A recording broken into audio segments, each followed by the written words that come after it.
Assalamualaikum warahmatullahi wabarakatuh. Kembali lagi pada video pengenalan aplikasi GeoGebra.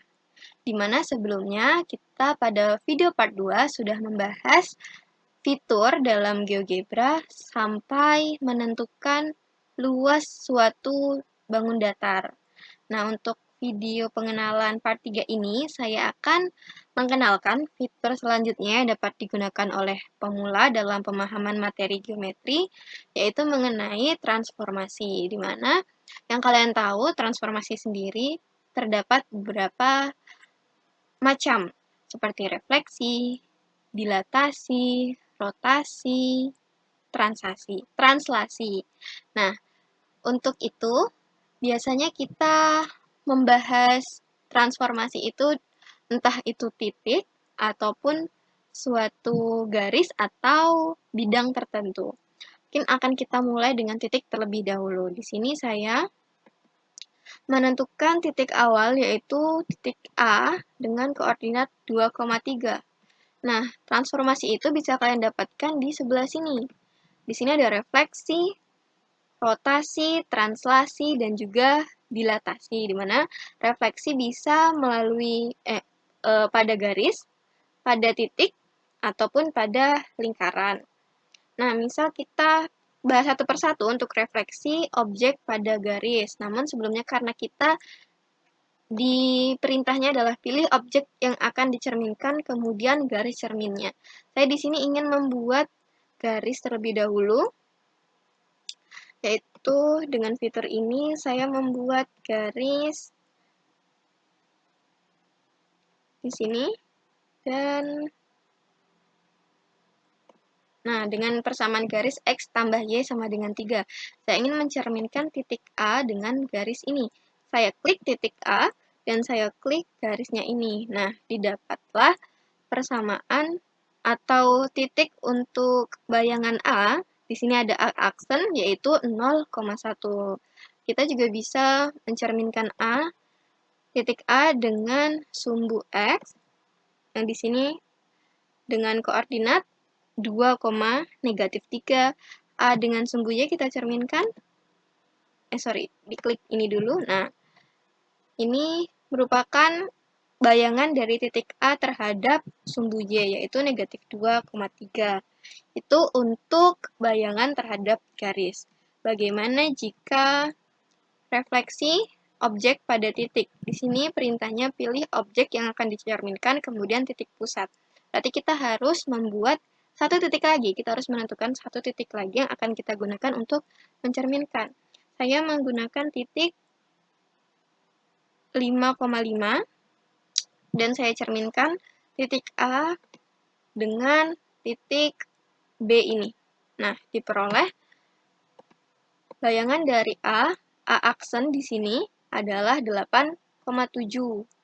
Nah, tentunya juga kalian bisa menggunakan rumus refleksi ya, yang sudah kalian pelajari atau yang sudah diterangkan oleh guru kalian, pasti akan memperoleh hasil yang sama jika kalian menggunakan GeoGebra ini. Itu untuk refleksi objek terhadap titik. Kemudian kita lanjutkan untuk refleksi titik pada lingkaran. Perintahnya di sini, pilih titik, kemudian lingkaran. Saya ingin membuat lingkaran terlebih dahulu. Di sini kita akan membuat lingkaran dengan pusat negatif 2,4 dan melalui negatif 1,5. Saya klik ini, titik, dan lingkaran. Nah, jadi ini merupakan bayangan dari A aksen, di mana titik terhadap lingkaran dengan persamaan X ditambah 2 kuadrat ditambah Y dikurangi 3 kuadrat sama dengan 5. Ini juga ada rumus khususnya yang bisa digunakan dengan cara manual. Kemudian sudah cukup untuk refleksi, kita lanjut mengenai rotasi. Pilih objek yang akan dirotasikan, kemudian titik pusat rotasi dan masukkan sudut. Nah, di sini kita sudah membahas bukan titik lagi, melainkan objek.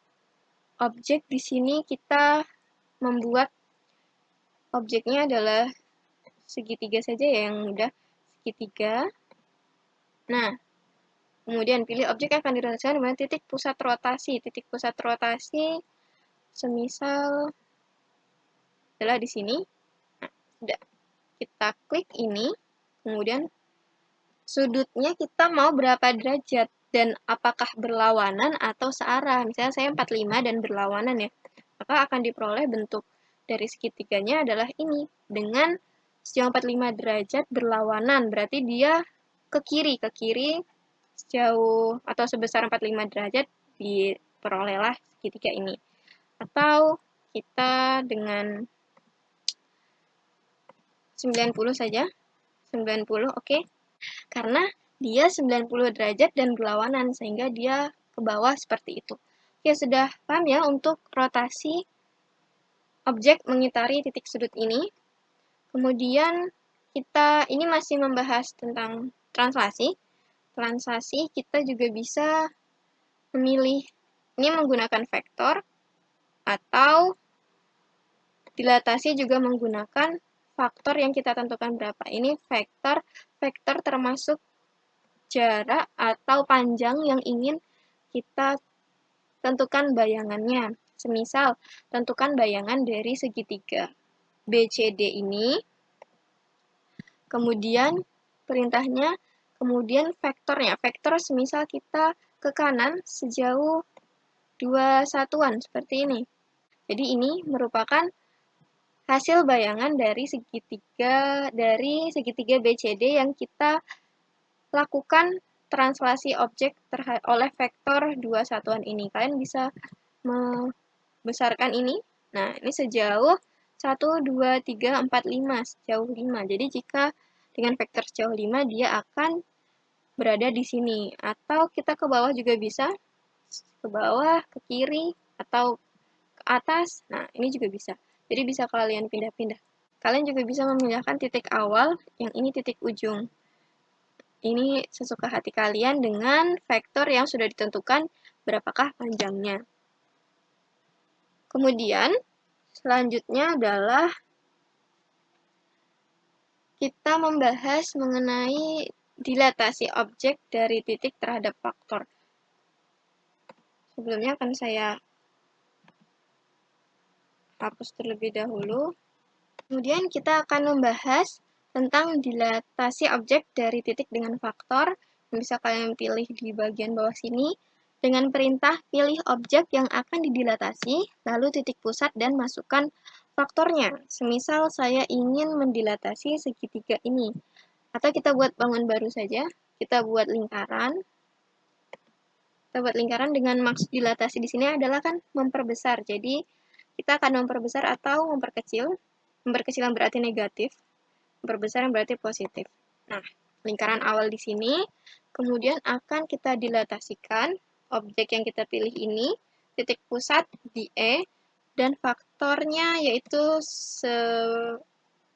adalah 3. Nah, jadi ini merupakan bayangan dari lingkaran awal yang telah kita dilatasi melalui titik pusat lingkaran itu sendiri, yaitu ini persamaan yang E aksen X tambah 3 kuadrat tambah Y tambah 1 kuadrat sama dengan 18.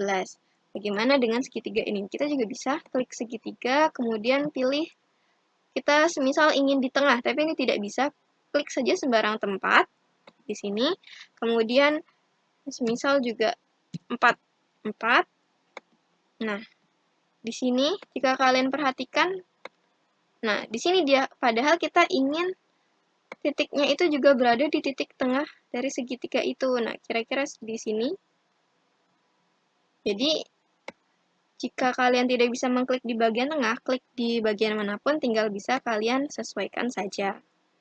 Nah, jika sudah, ini merupakan B aksen. Ini merupakan segitiga yang B aksen, C aksen, D aksen ini adalah bayangan dari segitiga BCD awal dengan perlakuan dilatasi objek dari titik dengan faktor. Jadi untuk part 3 hanya membahas transformasi dan fitur-fiturnya bisa kalian peroleh semuanya di bagian sini. Untuk dapat memahaminya lebih lanjut, kalian bisa mengaplikasikan soal yang bersesuaian dengan aplikasi GeoGebra ini untuk menentukan apakah pekerjaan yang kalian lakukan secara manual hasilnya sama dengan pekerjaan pada GeoGebra yang sudah kalian terapkan menggunakan fitur transformasi ini. Mungkin cukup sekian penjelasan yang dapat saya sampaikan. Terima kasih sudah menonton dan sampai jumpa di video selanjutnya. Wassalamualaikum warahmatullahi wabarakatuh.